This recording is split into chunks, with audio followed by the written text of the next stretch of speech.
The Selective Street Code, the story of Young Thug.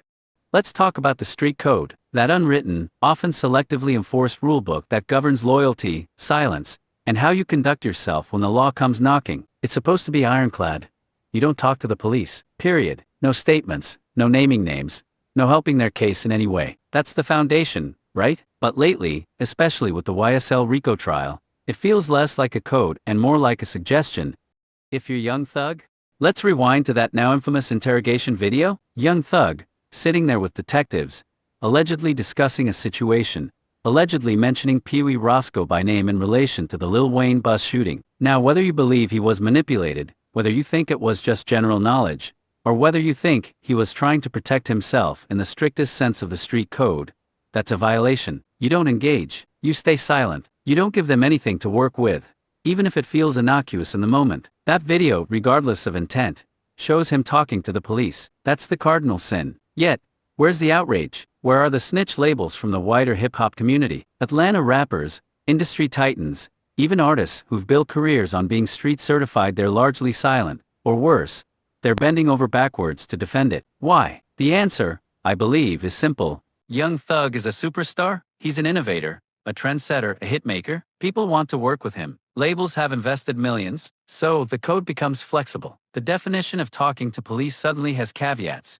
He was manipulated. It wasn't a formal deal. He didn't testify. But with 6ix9ine, no one in the industry touched him after he cooperated. He testified, yes, but the initial interaction, the turning point, was him talking to the feds. The code was applied to him with brutal, unwavering force. Why the stark difference? Because 6ix9ine wasn't a beloved, influential figure in the same way. He was an outsider, loud and provocative. The industry had less to lose turning their back on him. When you look at the dynamic between Thug, Gunna, and YFN Lucci, think about the history, the alleged animosity, the beef between YFN Lucci and Young Thug's camp. Lucci was the target of alleged violence, allegedly by individuals associated with YSL. There were clear threats, real physical danger, and yet, there's been talk, even claims by Thug himself, that he has forgiven Lucci, that he's moved past the beef, essentially saying he's ready to let bygones be bygones with someone whose associates allegedly tried to harm him or his loved ones. Now look at Gunna. Gunna, who took an offered plea. Gunna, who has never been accused of physically harming Young Thug, never threatened his family, never been in a direct beef where Thug's life was at risk. Gunna, his protege, his friend,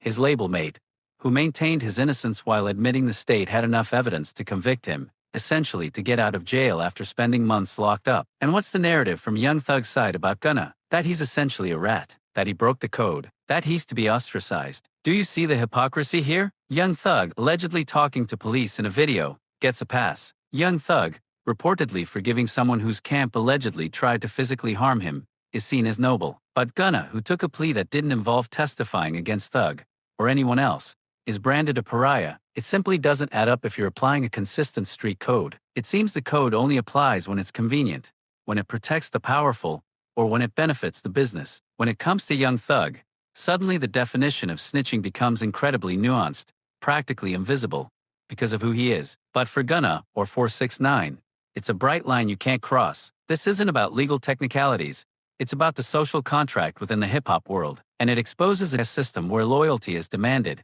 but forgiveness and condemnation are doled out based on star power and industry connections, not a consistent moral compass.